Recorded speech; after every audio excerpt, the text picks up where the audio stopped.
ತೀವ್ರ ಬಿಸಿಲಿನ ಪರಿಣಾಮ ಕೆರೆಯ ನೀರು ಬತ್ತಿ ಸಾವಿರಾರು ಮೀನುಗಳು ಸಾವನ್ನಪ್ಪಿದ ಘಟನೆ ಚಿಕ್ಕಬಾಗೇವಾಡಿ ಗ್ರಾಮದಲ್ಲಿ ನಡೆದಿದೆ.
ಗ್ರಾಮದ ಶಂಕರಗೌಡ ಪಾಟೀಲ ಅವರು ಕೆರೆಯಲ್ಲಿ ಮೀನು ಸಾಕಾಣಿಕೆ ಮಾಡುತ್ತಿದ್ದು, ಲಕ್ಷಾಂತರ ರೂಪಾಯಿ ಬಂಡವಾಳ ಹೂಡಿ ಸುಮಾರು 50,000 ಮೀನುಗಳನ್ನು ಬಿಡಲಾಗಿತ್ತು.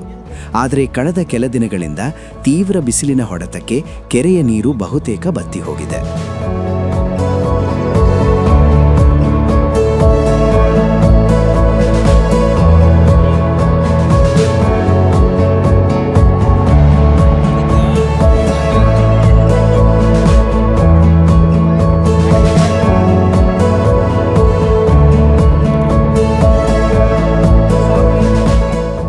ನೀರಿನ ಕೊರತೆ ಹಾಗೂ ಬಿಸಿಲಿನ ಜಳದಿಂದ ಕೆರೆಯಲ್ಲಿದ್ದ ಮೀನುಗಳು ಸಾಮೂಹಿಕವಾಗಿ ಸಾವನ್ನಪ್ಪಿದ್ದು, ಕೆರೆಯಲ್ಲಿ ಸತ್ತ ಮೀನುಗಳು ತೇಲಾಡುತ್ತಿರುವ ದೃಶ್ಯ ಕಂಡುಬಂದಿದೆ. ಮೀನುಗಳ ಮಾರಣ ಹೋಮದಿಂದ ರೈತ ಶಂಕರಗೌಡ ಪಾಟೀಲ ಸಂಕಷ್ಟಕ್ಕೆ ಸಿಲುಕಿದ್ದು, ತಮಗೆ ಸಂಭವಿಸಿದ ನಷ್ಟಕ್ಕೆ ಸರ್ಕಾರ ಪರಿಹಾರ ನೀಡುವಂತೆ ಮನವಿ ಮಾಡಿದ್ದಾರೆ. ಘಟನೆ ಬೆಳಗಾವಿ ಜಿಲ್ಲೆಯ ಬೈಲ್ಹೊಂಗಲ್ ತಾಲೂಕಿನ ಚಿಕ್ಕಬಾಗೇವಾಡಿ ಗ್ರಾಮದಲ್ಲಿ ನಡೆದಿದೆ.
ಇದು ಏಷ್ಯಾನೆಟ್ ನ್ಯೂಸ್ ನೆಟ್ವರ್ಕ್ ಪ್ರಸ್ತುತಿ.